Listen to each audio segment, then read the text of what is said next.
As Lucas Moretti, the most feared crime boss in the northern suburbs of Chicago, descended the stairs of his mansion, he caught his housemaid teaching his blind daughter how to fight in the basement.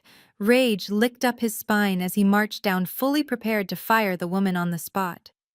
But before he could say a word, a team of armed intruders stormed the estate. They weren't after money. They were after Grace, the only child he had spent his entire life shielding from the underworld. In the chaos that followed, the seemingly harmless housemaid revealed herself with a shock that froze every living soul. Barefoot, her movements swift as wind and silent as shadow, she dismantled each attacker in seconds with strikes so precise they felt almost unreal. And in that violent silence afterward, the truth hit Lucas with the weight of a gunshot echoing inside his chest. Evelyn was not a maid. She was the White Wolf, the undefeated female fighter who once terrorized underground arenas across the eastern seaboard. She had vanished a decade earlier after her younger brother was killed in a rigged match, disappearing without a trace. No one knew she was alive. No one imagined she was living under Lucas's roof, quietly training his daughter. And now, with Grace's life on the line, Lucas finally understood Evelyn wasn't teaching his daughter to fight, she was preparing her for a war he, with all his power and fear, had been blind to. The once peaceful mansion now trembled with the scent of gunpowder and the sharp breath of survival. Lucas stood silently in the living room, where shattered glass trembled in the window frames and bullet fragments littered the floor. Evelyn knelt before Grace, checking a scrape along the girl's arm. Grace did not cry. She did not scream as she usually did when startled. She simply sat still, her small hands clenched into fists, her chest rising and falling, her face shockingly calm. Lucas saw himself in her stillness, and that terrified him more than the assassins lying unconscious in the hall. He could not speak. Everything he thought he knew about Evelyn dissolved into smoke. How long had she been training Grace? Was it during the 3 months he spent in Philadelphia? Or earlier? And why did Grace trust her so completely? Lucas did not sleep that night. Alone in his study, he stared at a map of the city and the files of the captured men. They came from 3 different groups, but shared one target: Grace. What did that mean? Why his daughter, a blind child who had never stepped beyond the mansion gates? Near dawn, he heard soft footsteps. Grace walked down the hallway on her own, without a cane, without calling for help. She stopped at the door, waited, then said quietly with steady resolve, "I want to keep learning." Lucas said nothing. The answer sat on his tongue, an instinctive refusal from a father who had tried to protect his child with walls built from fear and authority. But when he looked at her face, he saw something new. Faith. Not stubbornness, but a calm, deep faith, like the darkness that lived in her sightless eyes. "I'm not afraid anymore," she whispered, "and I need to know how to live with that." Later that morning in the kitchen, as Evelyn swept up broken porcelain from the night before Lucas walked in, he did not bark orders. He simply sat down and exhaled. "I thought keeping her in a glass cage was the best way to protect her," he said without looking at her. "But all I did was make her weaker." Evelyn continued gathering shards, her motions precise and deliberate.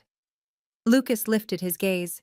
"If you've started, then finish it, but I will be watching." Evelyn paused. For a flicker of a moment, surprise flashed in her eyes, then vanished behind her familiar quiet composure. "I'm not teaching her to strike back," she murmured. "I'm teaching her to stand." And with those words, a silent pact was sealed. No contract, no signatures, only a weighted nod marking a shift too profound for Lucas to fully comprehend. He had never allowed anyone to shape his daughter's future. But now he understood what he feared most was not her being harmed, but watching her become someone he could not control. If this story touches something inside you, take a moment to subscribe to our channel, to like and share this video, so we can keep bringing heartfelt stories to you every day. And if you don't mind, tell me, where are you watching from? Leave a comment below. Let us know which corner of the world this story has reached. We cherish every word you share. 3 days after the attack, Lucas drove his old black Cadillac alone at sunrise, leaving the Moretti estate without telling anyone. He needed answers, and he knew he would not find them sitting behind security screens and reports. What Evelyn did that night exceeded anything he had witnessed even during his years entrenched in the underworld. No housemaid takes down 3 armed men with her bare hands. No anonymous woman sends killers fleeing without seeing her face. He needed to know who she truly was. His first stop was a rundown boxing gym owned by Joe Garza, a man in his 60s who once ran underground fights before Lucas's rise to power. Joe lived quietly now, after a gambling scandal cost him an eye. At the sound of Evelyn's name, he said nothing. But when Lucas whispered, "White Wolf," Joe froze as if struck by lightning. "You're joking," the old man rasped. "She's dead. Been dead 10 years. No one even says that name anymore." Lucas placed a blurry photo on the table, a candid shot of Evelyn training Grace. Joe studied it, lips trembling, then slowly pulled up a wooden chair. Her real name was Evelyn Shaw. 17, maybe 18 back then. Born to fight. I once saw her take down a man twice her size in under 2 minutes. She moved like water. No anger, no hate, just pure focus. That's what made her terrifying. Lucas listened, his eyes drifting to the dusty window, and then Joe sighed. "Then her kid brother Liam entered a tournament your father organized, a dirty rigged betting scheme everyone knew about. The boy was 15, thought he could really win. And he almost did, until his opponent cheated and the officials looked the other way. He collapsed right there, broken neck, gone instantly." The room thickened with silence. Lucas's jaw tightened. "And Evelyn vanished." Joe whispered. "Some say she went east. Some say she killed a man and ran. Nobody knows. Nobody asks."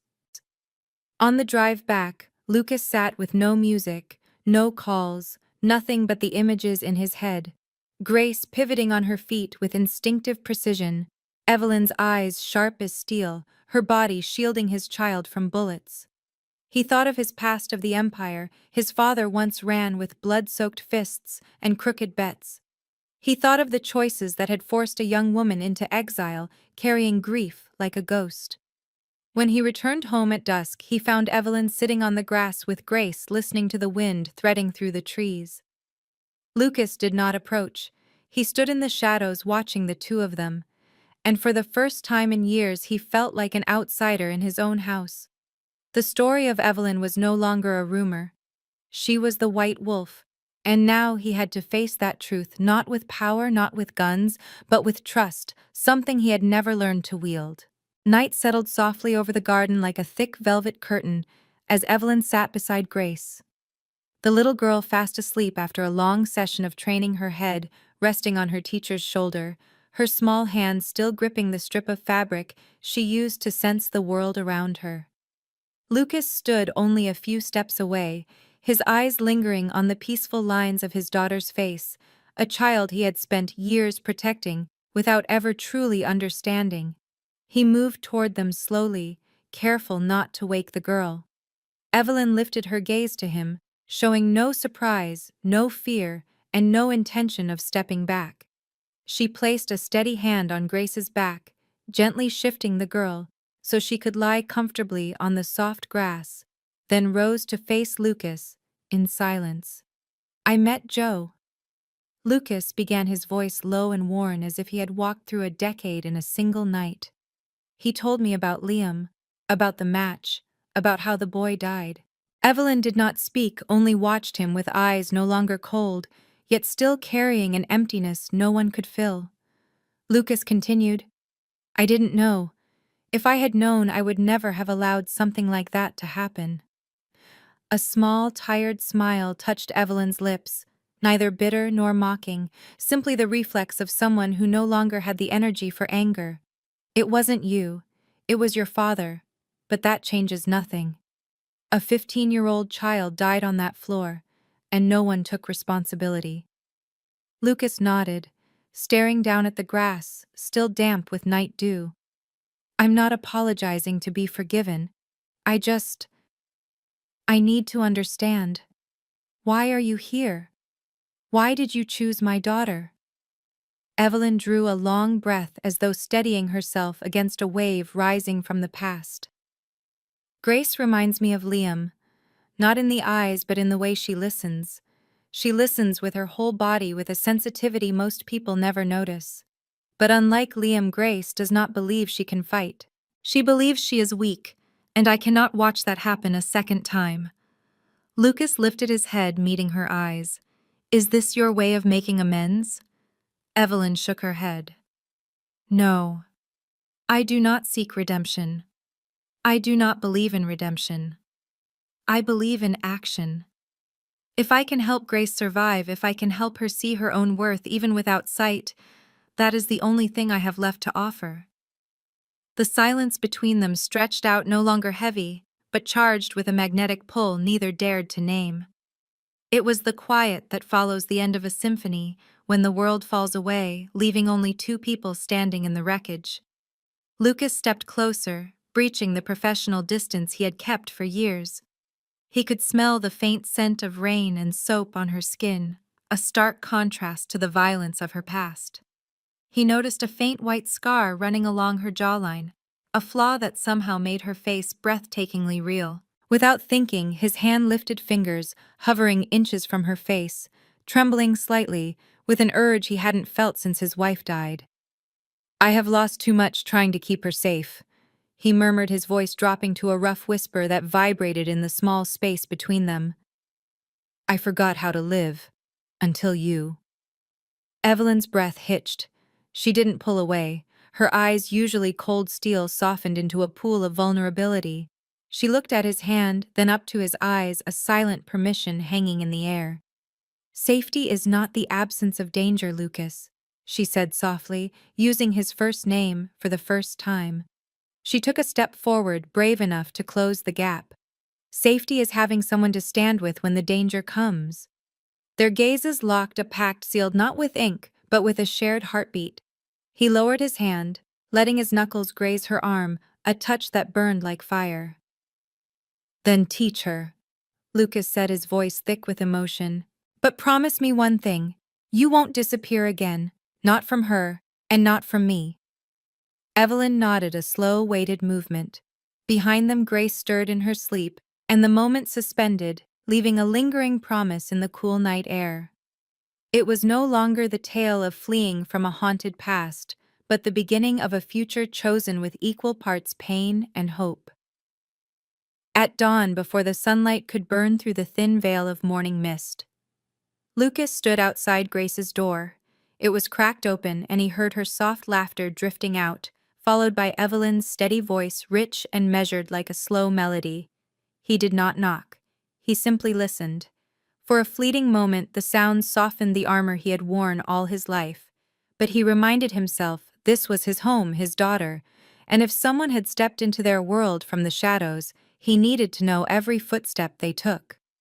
When Evelyn stepped out, Lucas was waiting. He met her eyes not with hostility, but with clarity. I want to set some rules, he said slowly. I cannot let her walk a path I do not understand or control. If you teach her, I will observe.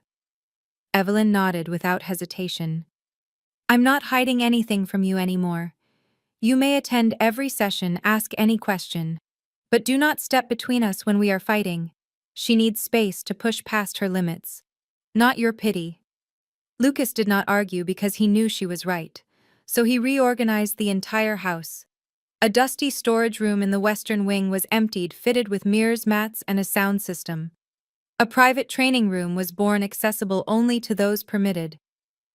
Throughout the first week, Lucas did not miss a single lesson. He leaned against the wall, arms crossed, watching every movement. Evelyn's training did not begin with punches or kicks, but with perception. Grace had to stand still in the center of the room, blindfolded, though her blindness made the cloth meaningless, and listen to the floorboards echo under Evelyn's feet. Sometimes Evelyn moved slowly. Sometimes she glided past like a gust of wind. Grace had to sense direction, distance, and momentum using sound alone. The first time she failed every attempt, her limbs clumsy, her breaths uneven. Lucas nearly intervened, but the sharp look from Evelyn held him in place. Days passed.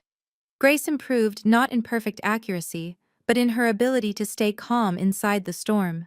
She began turning on instinct, reacting to shifts in the air, sometimes blocking Evelyn's light tap on her shoulder. Each success made Lucas's heart tremble, not because she was becoming skilled, but because her expression afterward held the fire of someone discovering her own strength. One day, after a session ended early, Lucas handed Evelyn a glass of cold water. She accepted it with a nod and sat beside him at the edge of the mat. "She's not just learning fast," Lucas whispered. "She wants this. I've never seen her want anything this much." Evelyn took a sip, set the glass down and answered, "Because for the first time, she feels she has a choice. Until now, everything in her life has been decided for her." Lucas fell silent, the truth sinking deep. Evelyn had not taken his daughter away from him. She had given something back, something he had unknowingly taken. When they both rose, Lucas looked across the room at Grace standing with a posture so steady it startled him. He knew the road ahead would be hard, but at least it had begun in the right direction. On the 8th day, Grace entered the training room calm on the outside but quivering with nerves inside. No father waiting in the corner, no familiar footsteps from the guards. It was just her and Evelyn. The quiet was so complete that Grace could hear her own heartbeat. She stood in the center of the room, bare feet on the mat, arms loose, but her body drawn tight like a bowstring. Evelyn approached, carrying a small bronze bell suspended from a thin cord. Its sound was delicate, drifting easy to lose without full attention. "Today, we try something different," Evelyn said, her voice clear. "I will move around the room. Every time I ring this, you must point your body toward me. Do not speak. Do not reach. Just turn. If you're wrong, I will touch your shoulder. If you're right, I won't. Ready?" Grace nodded. Evelyn stepped back, her movements light as feathers. The first ring sounded faintly from the left. Grace turned, but a soft tap on her shoulder told her she was wrong. Again, the bell rang behind her. She turned slower, trying to catch the shift in the air. Another tap. 5 failures. Sweat gathered at Grace's hairline, not from exhaustion, but from frustration. She knew she wasn't foolish. She could hear ants crawling across walls on sleepless nights.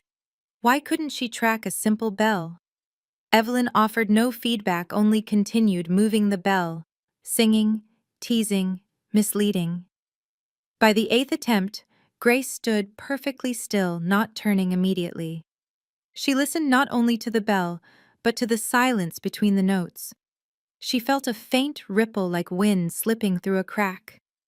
When the bell chimed, she pivoted so quickly that Evelyn halted in surprise. No tap on the shoulder. Her first success. Evelyn kept testing her. On the 12th ring, the 13th, the 17th, Grace spun with growing precision. Sweat soaked her back, but her face glowed with a quiet fire deep in her empty eyes. On the 20th ring, Evelyn stopped, stepped close and placed a hand on her shoulder. "Good. You listened not only with your ears, but with your whole body. That is how you survive." Grace panted, fists clenched. "I don't know why, but I could feel it. Not the bell, but the space changing. Like something pushing against me." Evelyn smiled, truly smiled for the first time in days. That is how wolves hunt in the dark. They do not see. They hear every shift in the wind. You don't need sight to fight. You need awareness. That afternoon, Lucas returned. He stood at the doorway, unseen, watching Grace practice alone with the bell, her movements smooth and sure like a dance shaped from sound. He froze. This was the same child who once trembled to cross the kitchen doorway without a guiding hand. Now she was stepping into her fear, reshaping it piece by piece. When Evelyn came out and saw his expression, she said only, "She's starting to believe she's not useless." Lucas said nothing, though his chest tightened. The feeling was strange and sharp, like losing a fragile child and gaining a warrior in her place. And though he was not ready, he knew he had to allow it. because Grace was no longer a girl to be sheltered. She was learning to fight step by step from the very darkness where she had grown. That night, a light rain fell, the droplets tapping against the roof tiles like distant drumbeats echoing from someplace long forgotten. Evelyn sat alone in the training room, the dim golden light casting her silhouette onto the large mirror in front of her. In her hand was an old photograph, its corners worn and faded, showing a boy with messy curls and a brilliant smile, standing beside a much younger version of herself, boxing gloves hanging loosely from their hands. Liam. The boy who once called her a superhero. She had believed it once. But those years had been torn apart in the moment his heartbeat stopped on the arena floor, and the name White Wolf was buried with the first handful of dirt tossed onto his grave. Ever since Grace began mastering her earliest movements, since the girl had laughed at sensing an approaching opponent for the first time, Evelyn had found fear crawling back into her veins. Not because Grace was fragile, but because she resembled Liam in haunting ways. The way she believed in Evelyn so completely, as if every instruction were truth, every lesson destiny. Evelyn was terrified that once again, an innocent life had placed its future in her hands. And if she failed again, if Grace collapsed on a floor somewhere while the world watched from the sidelines, the thought crushed her breath. Her eyes burned as she squeezed the photograph until it wrinkled, the echoes of long-ago crowds roaring in her ears. The sound of Liam calling her name from the stands, followed by the heavy, sickening thud of his small body falling. She shot to her feet, hurled the picture into a corner, and slammed her fist into the mirror. Glass shattered with a sharp cry, shards scattering across the floor, but she did not feel the pain. Blood welled from her knuckles, but physical pain was nothing compared to the surge inside her chest. At that moment, the door creaked open. Grace stood at the threshold, her hand tracing the wall. "Miss Evelyn?" the girl asked, her voice trembling. Evelyn turned away, wiping her hand on her shirt, hiding the bleeding fingers behind her back. "You should not be here at this hour." "I heard glass break," Grace said, taking a hesitant step forward. Are you all right?" Evelyn did not answer at once. A part of her wanted to lie, as she always had. But when she saw the worry on Grace's face, the way her blind eyes searched the silence for truth, Evelyn felt she could not hide anymore. "I had a younger brother," she said, her voice low and brittle like wind through dry leaves. "He believed that if he trained hard enough, if he listened to me, he would never fall. I believed it too. But he died because I was not fast enough, not skilled enough. I could not save him." Grace went still. She said nothing for a long moment. Then unexpectedly she reached out, found Evelyn's hidden hand, and gently touched the blood on her skin. "I am not Liam," she whispered, "and you are not who you were back then. But I know why you stayed." Evelyn frowned. "Why? Because of me," Grace said softly. "You are not training me to fight. You are teaching me how to live. I know that. So please, do not leave me halfway." Evelyn looked down at the small face turned toward her, feeling the weight of those words settle on her chest like an invisible embrace. She said nothing, only pulled Grace tightly against her. Blood still dripped, the wind still moved, and memory still burned, but for the first time she was no longer standing alone in the dark. After that night, after Grace took her bleeding hand in the shadows, something inside the girl changed. Gone were the hesitant steps and timid requests before each lesson. Grace began waking earlier than Evelyn, warming up by herself before training started. She spent hours in the room, listening to her own breath, tracking every shift in the air when someone moved. Evelyn noticed this the afternoon she walked into the training room and found Grace standing perfectly still, her ears pointed toward a corner where no one stood. In her hand were two small pebbles, which she tapped together, producing sharp, quick sounds. Evelyn held her breath and watched. Grace stepped to the left, tapped the stones again, listened to the echo bouncing off the wall, then turned toward a chair placed 3 steps away. She walked forward and touched it without stumbling. Evelyn moved closer. "What were you doing?" Grace lifted her face, glowing with a child's wonder at discovering something enormous. "I was trying something new. I thought if I made a sound and listened to how it bounced back, I could tell where things are, like echoes in a cave. I read that some people call it biological echolocation." Evelyn sat down on the floor, her heart pounding not from fear but from astonishment. "When did you come up with this?" Grace smiled softly.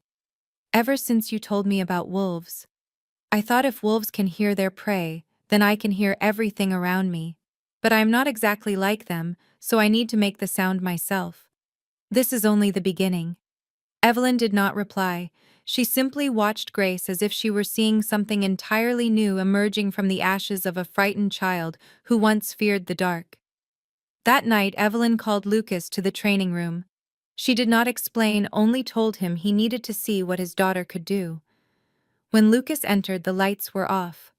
Only a small candle burned in the far corner, bright enough to cast shadows and dim enough to swallow movement. Grace stood in the center, a pebble in her hand, eyes closed as always. Evelyn signaled Lucas to stay silent. Then she began circling Grace, her footsteps soundless. Suddenly she changed direction, gliding past the girl's shoulder. Grace turned toward her. Evelyn lunged with a strike, and Grace tilted away, stepping back half a pace. No touch, no collision, just the thin space measured by sound and sensation. Lucas held his breath, his hands tightening. The scene before him defied reason. This was no training session. It was a display of instinct adaptation of a creature learning to see through something far deeper than sight. When the lights came on, Grace stood upright, sweat streaking her neck, but her smile radiant. "I can hear everything," she whispered, "even things I did not know existed." Evelyn placed a hand on Grace's shoulder, speaking to Lucas without turning. "She is no longer a student. She is creating her own language of combat." Lucas looked at his daughter, then at Evelyn, feeling pride, gratitude, and unease mingling inside him. Because he knew that once someone crossed the boundary of their former self, they could never return. And Grace, the blind little girl who once hid behind him, was becoming something far beyond anyone's expectations. In the deepening darkness of the world outside, a small light was learning to burn on its own without needing anyone to ignite it. The rumors began as a quiet murmur in an old bar on the western edge of the city, where underground regulars gathered after illicit matches to drink, gamble, and trade half-true stories. A doorman who had once served the Russo family, drunk enough to loosen his tongue, repeated something he had overheard from a weapons supplier, that in the Moretti mansion the blind girl, long dismissed as helpless, was being trained into a true fighter. That someone not a conventional instructor was using methods known only in the underworld where pity did not exist. At first everyone laughed. A blind child learning combat, absurd.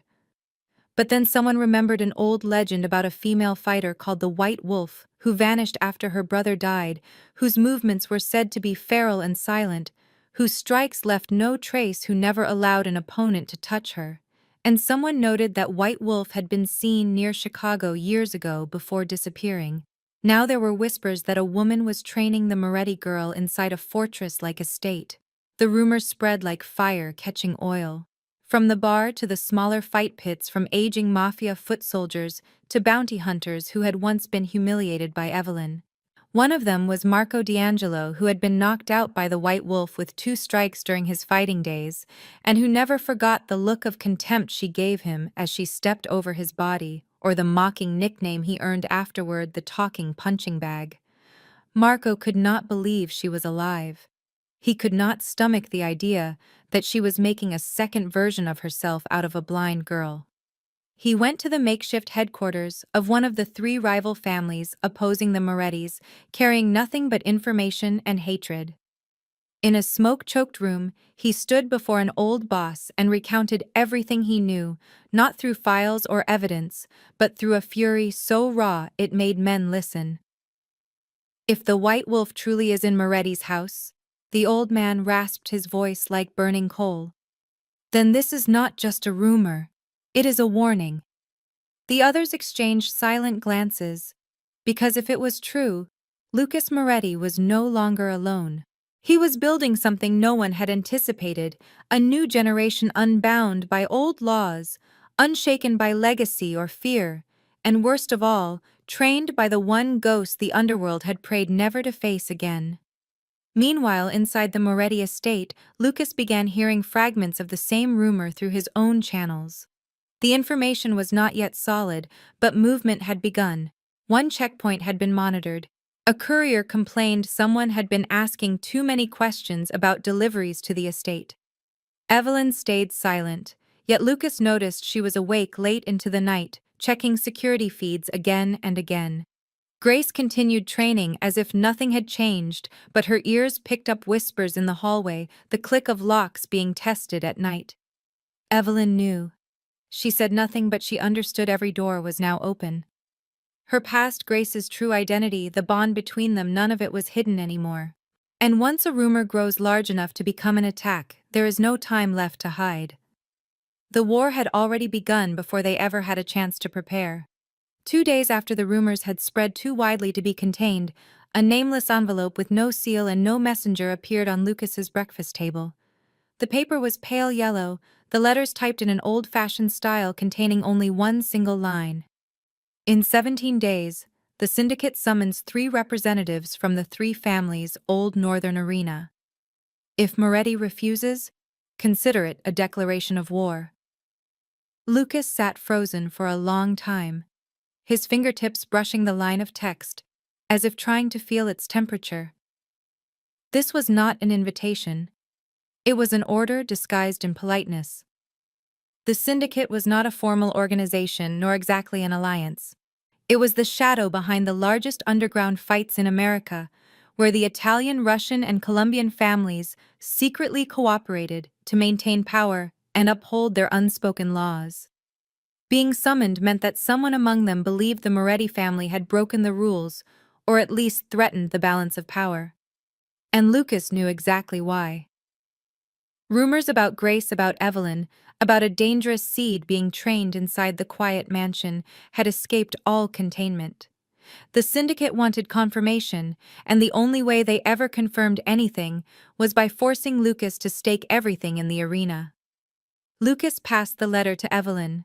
She skimmed it, her expression unchanged, but when Lucas mentioned the location, she stopped cold. The northern arena. That old stone pit that once belonged to your father. She looked directly into his eyes, her voice sinking like a stone into deep water. That is where my brother died. Lucas folded the letter and placed it on the table. I know. Neither spoke for a long while. Outside, Grace was still practicing tracing the wall with her pebble in hand, her steps soft and measured like a dancer, learning to sense the hidden rhythm of a silent drum. Evelyn turned toward the window. What do they want from you? Lucas lit a cigar and inhaled deeply, as if trying to anchor himself. They want me to choose a fighter to represent us. 3 matches round robin. If we lose 2, I lose the right to protect the Western Territory. If we win, we keep our seat. But if we refuse to compete, it means surrendering everything. Evelyn nodded, her eyes still on Grace. And you will compete. Lucas did not answer. He did not need to. She already knew. After a moment of quiet, she continued, her voice soft as wind yet sharp as a blade. I will be the representative. Lucas turned at once, his eyes filled with refusal. No. They know who you are. If you enter the arena, they will all target you. There will be nothing left to hide. Evelyn did not blink. And if I do not enter, Grace will be the next target. You know that. This is no longer a fight for power. This is an assessment, their way of measuring the threat. I am the one they want to see for real. Lucas stepped closer, his composure cracking. He wasn't looking at a fighter anymore. He was looking at the only woman who had managed to walk through the walls he built around his heart. And if they kill you, the words tore out of his throat, raw and desperate. Evelyn adjusted the wrap on her wrist, avoiding his gaze. Then at least Grace will have more time. That is the trade. I don't accept that trade, Lucas growled. He grabbed her wrist firmly but gently, stopping her movements. He pulled her slightly towards him, forcing her to look at him. The room suddenly felt very small. "Listen to me, Evelyn," he said, his eyes searching hers with intense ferocity. "I am not sending you there to die. I am sending you there to win. Because I can't." He paused, swallowing hard, the confession sitting heavy on his tongue. "Because I can't go back to an empty house. Not anymore." Evelyn stared at him, her lips parting in surprise. The stoic mask she wore fell away. For a fleeting second she wasn't the White Wolf. She was just Evelyn. She turned her hand in his grip, interlacing her fingers with his, a gesture of intimacy that shocked them both. "I will come back," she whispered, squeezing his hand. "Wait for me." Lucas didn't let go until the very last second, and as she walked out the door, the memory of her skin against his was the only thing keeping his hands from shaking. 3 hours later in the training room, Evelyn told Grace about the summons. The girl did not react immediately. She simply went quiet and slowly sat on the floor. After a while, she asked in a strangely calm voice, "Are you afraid?" Evelyn gave a faint smile. "Yes, but I'm more afraid of letting you face that world before you're ready." Grace nodded, turning toward her fingers, searching for the pebble. "Then, teach me faster. Teach me deeper. I want to learn everything you know, because if I have to fight someday, I will not be afraid anymore." Evelyn said nothing, but something like belief flickered in her eyes. A flame was passing from one hand to another, not through oath or blood, but through choice. And for the 17 days ahead, the Moretti estate would no longer be a refuge, but a battleground for training, preparing for a war none of them could avoid. The wind on the rooftop was harsher than usual, carrying the cold breath of night through the tiles and rough concrete walls. Below, the city glowed with muted yellow lights and distant horns. The first rain of the season had just passed, leaving puddles shimmering across the old brick surface. Evelyn stood in the center of the rooftop, dressed in a fitted black jacket, staring at Grace tightening the wraps around her wrists. Neither spoke. Words had become unnecessary. This was no longer training. This was trial by fire. Evelyn signaled. From the rooftop door, 4 men stepped out, tall, broad, the most trusted guards Lucas had. No protective gear, no padded floors. This was a warrior's ground, not a playground. Grace drew a deep breath. The wind tangled her hair, but her bare feet held firm on the wet surface. Evelyn's voice cut through the night like a whip. "Tonight you will face 4 opponents. They will not hold back. They will not warn you before they strike. Your goal is to survive for 10 minutes. No counterattacks. Just do not let them touch you." Grace nodded, clutching her familiar pebble. Evelyn stepped back into the shadows, merging with the cold wind. The rooftop lights shut off. Only the faint glow of the cloud-covered sky remained. The trial began. The first breath of movement came from the right. Grace flicked the pebble, tilted her head to catch the echo, and scrambled sideways just as a heavy hand grabbed the empty air where she had stood a second before. She didn't fight back. She vanished into the dark, staying low, moving on all 4s like a creature of the night. Evelyn watched, holding her breath. Grace was not overpowering them, she was surviving them. When the second man lunged, Grace didn't dodge perfectly. His knuckles grazed her shoulder, sending her stumbling, but she used the wet tiles to her advantage.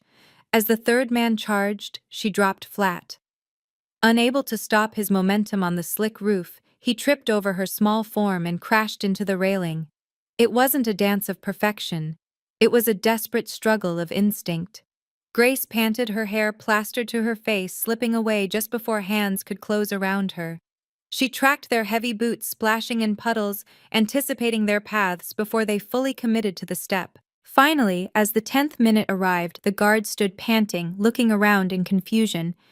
Grace was crouched atop the water tank, unseen, shivering but safe. One of the men shook his head. "We can't pin her down, she moves like a ghost." Evelyn emerged from the shadows and clapped twice. The lights flicked on. Grace stood in the center, soaked through her chest, rising with heavy breaths, her face lifted toward the voice with unshakable confidence. Lucas walked forward and knelt before her, placing his hands gently on her shoulders. From this moment, he said, his voice hoarse, "You are no longer something that needs protection. You are a weapon. You are the legacy of the Moretti name." Evelyn watched them, her heart swelling with pride and a trembling fear. She had taught a blind child how to hear the world, but Grace was teaching the world how to listen to a warrior shaped in darkness. And that night on the rooftop beneath the first rain of the season, Evelyn believed, perhaps for the first time, that if she fell in the coming battle, someone would be ready to rise in her place. Someone who did not need sight, only enough sound to fight. News of the stormy rooftop trial spread faster than anyone could control, not through media or whispers online, but through something far more dangerous. Underworld informants, old guards hired out by their former employers, smugglers. Lucas once trusted people who seemed harmless, but had long been bought. Within 36 hours, the rival families had gathered enough proof to confirm their fear. The Moretti family was raising a wolf cub in the body of a blind girl. The first reaction came from the Santiago family on the East Coast. The aging boss, Juan Santiago, immediately convened his council in his stone basement in Brooklyn. He never believed in the white wolf as a real person, but when he heard how the Moretti girl had evaded 4 grown men in total darkness without being touched, his expression shifted. "If that is true," he murmured, "we are not fighting Lucas. We are fighting an ideal." In the West, the Romano family reacted differently. They did not analyze. They did not strategize. They doubled their guards, hired foreign mercenaries, and most telling of all, began purging their own ranks, terrified that someone inside was secretly loyal to the Morettis. At least 3 elite gunmen were rumored to have been quietly eliminated in 2 days without a trace. Chaos rippled outward, leaving mid-tier gangs stranded, unsure which side to choose. Some sought alliances with Lucas, offering strategic cooperation. Others quietly fed information to the larger families, hoping for mercy if war broke out. Meanwhile, inside the Moretti estate, the air thickened with tension. Lucas upgraded security, installing 60 cameras, 3 layers of motion sensors, and a covert guard network operating 24 hours a day. Evelyn restricted Grace's movement and intensified their training to brutal levels. They all knew this was merely the overture. The chain reactions outside were just the first ripples of a coming tidal wave. And fractures began forming inside the Moretti ranks. Some of Lucas's closest advisors questioned whether keeping Evelyn was worth the cost, whether her presence was the spark igniting the underworld. Someone even suggested sending Grace overseas, cutting ties with the syndicate, surrendering quietly with honor. Lucas did not shout. He did not argue. He simply tightened his gaze until it gleamed like a blade fresh from the forge. Then he said one sentence that silenced the entire room. "No one will take away my daughter's right to live as a warrior, not even if it costs all our blood." And in the corner of the room, Evelyn smiled for the first time in days, because she knew the storm was coming. But this time they would not bow. They would stand together. While the gangs descended into chaos, and Lucas poured all his strength into protecting the estate and bracing for the inevitable war, there was one man quietly shifting pieces on another chessboard in a place no one watched and no one dared suspect. Vitor, Lucas's right hand, the silent man who had always observed everything from the shadows, was now executing a plan he had spent many months preparing in secret, waiting only for the right moment. On a moonless night, he drove an old battered car away from the estate, informing no one except Lucas, and vanished from the radar of every faction keeping watch. Vitor arrived at an abandoned church on the outskirts of the city, where a covert communication line he had built years earlier connected him to a specialized FBI unit targeting international criminal networks. The person he met was Senior Agent Patricia Lynn, a sharp black woman who had once worked with him on a human trafficking bust in New Jersey that no one in the underworld ever learned about. Vitor stepped into the cold stone room, the yellow light falling across his steel-hard face. No greetings, no formalities. He placed an external hard drive on the table and slid it toward Patricia. Everything is in here: participant lists, locations, surveillance cameras, access codes, internal communications. All you need is your team. Patricia opened the drive, her eyes widening at the massive data load that filled the screen. How long have you been tracking them? Vitor lit a cigarette, inhaled a slow drag, and answered with one clipped word. 8 years. Patricia straightened. You intend to hand over the entire syndicate. I am not handing them over. I am luring them into the light. They will expose themselves. Vitor rose and moved to the window, looking out into the night. This war is not about protecting Lucas's seat. It is our only chance to dismantle the 3 organizations that have controlled American gangs for more than 4 decades. If you want to catch them, the coming fight is the only moment when all of them will be in one room. Patricia sat silent for a long beat before asking, her voice low but steady.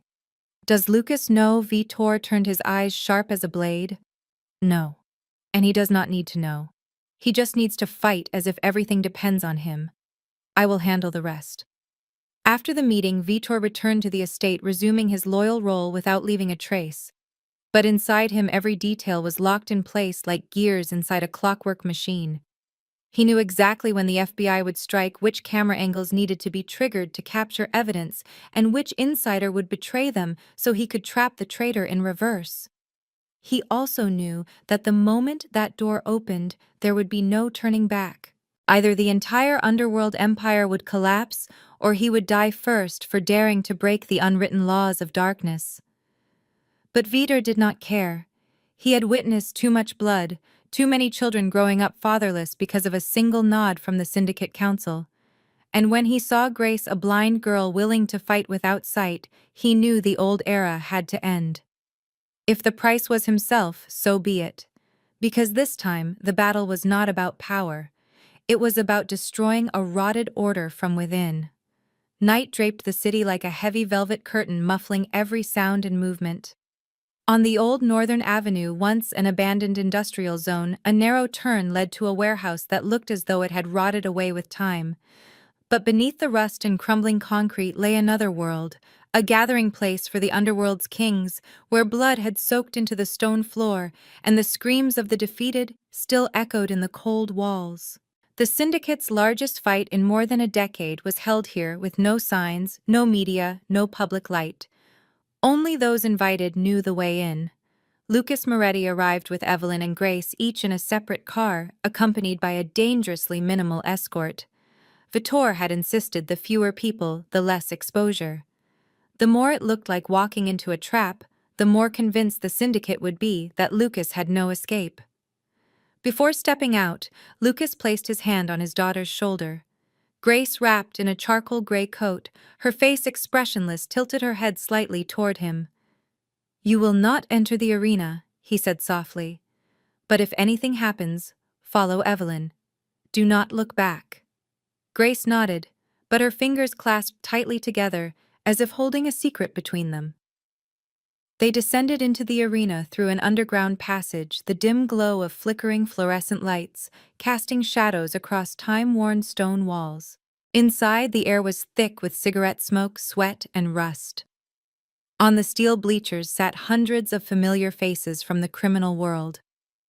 South American arms dealers, Eastern European assassin brokers, disguised politicians, and the 3 major syndicate bosses on the highest platform, like Roman gods presiding over a colosseum. Evelyn walked beside Lucas, her eyes sweeping every dark corner, every guard, every disguised camera. She knew every inch of this place had been calculated by Vitor, that every step they took was being recorded as evidence. But before the FBI burst in, they had to play their final scene perfectly. When the announcer stepped into the center and called the first representative, the air stilled as if drained of oxygen. Evelyn emerged from the shadows, her hair tied back, her eyes cold, her gait that of someone too familiar with screams and blood. On the opposite side, her first opponent appeared a massive Russian fighter, towering a full head above her, his body a wall of scarred muscle. The match began without ceremony. The bell rang and everything erupted. Evelyn slipped past his blows with razor precision, countering with strikes to joints and ribs, slowing the giant within 3 minutes. At 5 minutes he collapsed and stayed down. The arena roared not in her honor, but in anticipation, because they knew the true spectacle had not yet begun. In the corner, Lucas glanced at Grace. She remained still, head angled slightly, as though listening to something no one else could hear. The second match between two rival families meant nothing to Lucas. He waited only for the moment they sprang the trap, and just as he expected, the announcer returned to center stage, his voice pitched higher. Third match final, representative of the Moretti family, Grace. The arena froze. Scoffs, curses, disbelief. Then Grace stepped forward. No one could stop her. Not Evelyn, not Lucas. She walked slowly as if strolling a familiar hallway. No weapon, no armor. Just a blind, slender girl stepping onto a floor soaked with the blood of those who had died before her. Then her opponent appeared, not a fighter, but an assassin. The same one once hired to kill Evelyn a decade prior, who had failed. He entered with the silent menace of someone who killed without sound. All eyes locked onto the girl. But Grace did not tremble. She inhaled once, tapped her fingertip lightly against the floor. The sound bounced back from stone walls, the assassin's body a central metal pillar. She listened, absorbing every shift of space. And in that moment, at the heart of a blood-soaked arena, something new was born, not from darkness, but from the light of sound. The bell rang, and no one in the room knew that this was not merely a fight.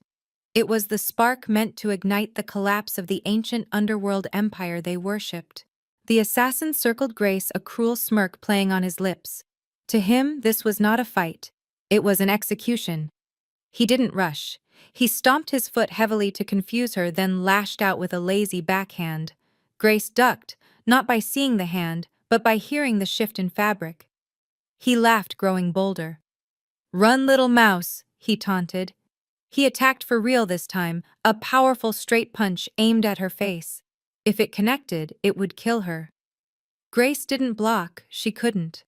Instead, she waited until the split second the air pressure shifted against her skin. She dropped to her knees. The assassin's fist hit nothing but air. His momentum, fully committed to the kill, threw him forward. Grace didn't punch him. She simply extended her leg into his path. A simple trip. But at that speed, it was devastating. He stumbled, flailing, and crashed face first into the iron pillar behind her with a sickening crunch. The crowd gasped. The assassin roared in fury, blood streaming from his nose, his arrogance shattered. He scrambled up, pulling a knife. "Enough games!" he screamed. He charged blindly, no longer calculating, just a beast wanting blood. This was what Evelyn had prepared her for. Rage makes a fighter loud. Grace heard his ragged breathing, the heavy stomp of his boots, the whistling of the knife slicing the air. As he lunged to stab her, Grace stepped into his guard, a move of terrifying bravery. She guided his knife hand past her hip using her palm, redirecting his force, and slammed her other palm upward. Not a punch, but a precise open hand strike directly under his chin, snapping his head back. The brain rattle combined with his own charging momentum shut his lights out instantly. He collapsed like a puppet with cut strings. Grace stood over him, trembling violently, her chest heaving. She hadn't won because she was stronger. She won because she listened, and he didn't. Evelyn released the railing. Her eyes wet, her smile breaking through. Lucas stepped forward, gazing at his daughter with the awe of a father witnessing a miracle. Grace stood tall, lifting her face toward the unseen crowd. She could not see their stunned expressions, but she heard their hearts, the shift in their breaths, the heavy hush of those who once thought she was the weakness. Now she was the first thunderclap of the coming storm that would sweep the underworld clean. And at that moment, the iron door behind the stands burst open, boots thundered in. Heads turned, but Grace remained still. She had heard those steps long before they arrived. She knew. The final act had begun, and the world was changing. The sound of the iron door slamming open echoed like the first gunshot of a war that had waited far too long to begin, followed by waves of footsteps pounding through the underground corridors of the arena. At first, a few heads turned, expecting another match to be announced. But when dark armored figures with rifles raised and earpieces crackling swept in from 3 directions at once, no one remained seated. Emergency lights flared on, sirens wailed overhead. The entire arena seemed to tear apart in a single breath. FBI! Everyone stay where you are! Drop your weapons! This is a federal raid! Dozens of agents flooded the stands, the control deck, the backstage corridors. A few men reacted on instinct, drawing guns, but within seconds, 3 shots rang out without warning. One crime boss collapsed in the VIP row, blood darkening the velvet cushion beneath him. Panic erupted. The crowd surged and scattered only to be driven into corners already blocked by agents. Everything was unfolding exactly as planned. Evelyn pulled Grace back behind her, shielding the girl with her body. Lucas did not move, his eyes tracking everything with unnerving clarity. Vitor stepped out of the shadows near the technical hallway, unarmed, his hands raised, but his stare cold and calculating. He locked eyes with senior agent Patricia Lynn leading the raid. She gave a brief nod, the signal of someone who had known every step beforehand. Right on schedule, she said into her radio. Begin data extraction. All security cameras are under federal control. Send the signal to legal. Move. Within 3 minutes, the heads of the 3 most powerful mafia families in America were subdued, with no escape, no time to destroy evidence, no opportunity to make a call. All communication channels had already been severed by Vitor through the internal systems. He had not only broken the organization from the outside, but hollowed it out from within. He was the one who had redesigned the arena's security under the guise of modernization, engineering it for this very moment. Now every recording, every conversation, every camera angle was in federal hands. A few guards fired recklessly, only to be neutralized in seconds. Bursts of gunfire scattered through the space, dwindling quickly into silence. Only the scrape of boots on stone, the clink of handcuffs, and the ragged breaths of men who once believed themselves untouchable remained. Grace still stood at the center of the arena, sweat damp on her brow, her cheek flushed from the last sweep of the assassin's failed strike. She did not move. Her ears were still listening. Evelyn stepped to her side and placed a hand on her shoulder. It's over. You did it. Lucas was escorted to a secure room backstage uncuffed, and Patricia regarded him for a long moment before speaking. We cannot erase your past. But today, you helped end a cycle no one dared touch for more than 3 decades. Lucas looked toward Grace. His voice was rough, low. I did not do it for the underworld. I did it because my daughter deserves a world that cannot devour her. Vitor appeared behind him and nodded to Patricia before meeting Lucas's gaze. No words were needed. Every promise, every sacrifice, every piece of the plan had culminated in one truth. An empire did not always need bloodshed to fall. Sometimes it simply needed a blind girl to step into the light. As armored vans carried the crime bosses away, as news cameras began to arrive, as headlines prepared to explode with the story of a historic federal takedown, Grace, Evelyn, and Lucas slipped out through a side exit into the night. No medals, no applause. All they needed was a future no longer stained with blood, a world where a girl raised in darkness could walk forward on her own feet. And in the last moment before the steel door swung shut behind them, Grace tapped her fingertip once more as if she wished to hear the world she had just awakened. A small sound, but it rang like the declaration of a dying age.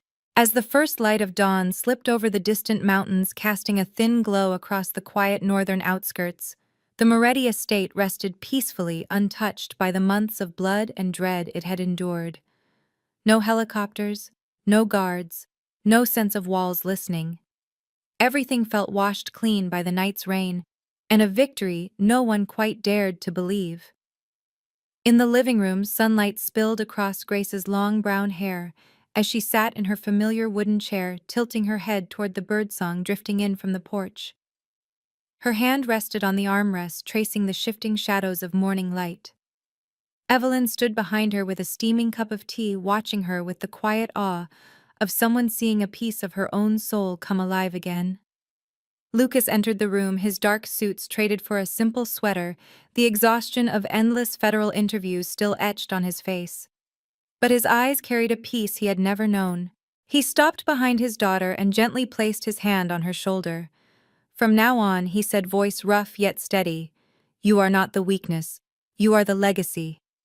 Grace lifted her face toward him, not looking but turning as if she felt something sacred in his words. Evelyn sat beside her, her guard lowered for the first time in years. "I thought I was nothing but a shadow," she whispered, "a shadow of my past, of the boy I failed to save. But today I realized I am not a ghost. I am a guide." Lucas looked at the two women before him, one made of blood, one forged from redemption, and he knew they had accomplished what decades of violence never could. They had toppled an empire through courage, hope, and faith. In the days that followed, the estate became a place of healing. No gunfire, no alerts, no conspiracies. Only quiet training sessions in the backyard where Grace learned to breathe, to sense, to balance her mind and body, while Evelyn taught her how to be steady, not just on the battlefield, but within herself. Lucas spent hours listening to Grace describe each sound, each breeze brushing the window, each bird tapping its wings against the glass. And each time, something long frozen inside him warmed a kind of peace he had never known in more than 20 years of ruling in darkness. Vader still came and went, leaving folders and notes before slipping away again. No one questioned him. No one needed to. They all knew, without him, dawn would never have come. One evening, as the sunset stretched across the lake behind the estate, Grace sat beside Evelyn on the wooden steps. "Do you think I will fight again?" she asked softly. Evelyn remained silent for a moment before answering. "Grace, you never fought to beat anyone. You fought to become yourself. And you will keep doing that every day." Grace smiled, turning toward the whispering wind through the trees. She had lost her sight, but she had never lost hope. Now she understood that she did not need eyes to see the path ahead. Her heart was strong enough to guide her. And for the first time in his life, Lucas believed he had done something truly right, not as a crime boss, but as a father. Like that first light of dawn, every wound was beginning to close, leaving behind the most beautiful scars of rebirth. 1 year after the night that changed everything, in an old building restored into a rehabilitation and martial arts center for the blind, Grace Moretti stood before a small group of students. She wore a simple training outfit, her hair tied back, her expression calm, yet carrying a quiet strength. Behind her, carved into the brick wall, were the words, "Here to live, sense to fight." Today was the first session of the program she and Evelyn founded, made for those once deemed weak, those whose lives had been confined to darkness. Grace stepped into the center of the room where sunlight stretched across the floor like an invisible stage. She paused, turned her face toward her students, and spoke in a warm, steady voice. "I once believed darkness was my enemy. I feared I would never be myself again without light. But then I learned this. I do not need to see someone to understand them. I only need to listen deeply enough, feel deeply enough, believe deeply enough." Silence fell, as every gaze turned toward her with unspoken respect. A blind boy in the corner tightened his grip on his mother's hand, his expression brightening at each word she spoke. Evelyn watched from the doorway, pride and emotion stirring within her. She knew this moment was not an ending, but the beginning of a new generation, a new understanding of strength, vulnerability, and the true worth of a human being. Lucas sat quietly in the back row, his face still but his eyes luminous. He was no longer a crime boss. He was a father witnessing his daughter claim a future entirely her own, rewriting a world once swallowed by darkness. When the class ended, Grace stepped toward a small audience of friends, former officers, social workers, and people abandoned by the system. She stood still for a heartbeat, then spoke with unwavering conviction, her words etched into the room. "I do not need to see you. I only need to listen well enough to fight beside you." The room rose in applause, but beneath the noise was a deeper tremor, one of hearts moved, of spirits stirred. No one ever imagined a blind girl could teach others how to truly see themselves. But Grace had done exactly that. And dear viewer, the story you have just followed is not merely a tale of power or guilt. It is a journey of hope, healing, courage, and belief. It asks us, if everything you relied on was taken from you, what would you do? Would you give up or learn to fight with what still remains inside your heart? Have you ever felt like Grace, misunderstood, limited, trapped by fear or expectation? And if so, how would you take your next step? We hope this story touched something true within you. If this journey moved you, please subscribe to our channel, click like, and share this video with someone who might need a spark of light in their darkest moment. Leave a comment below and tell us what this story made you feel. Did it remind you of someone?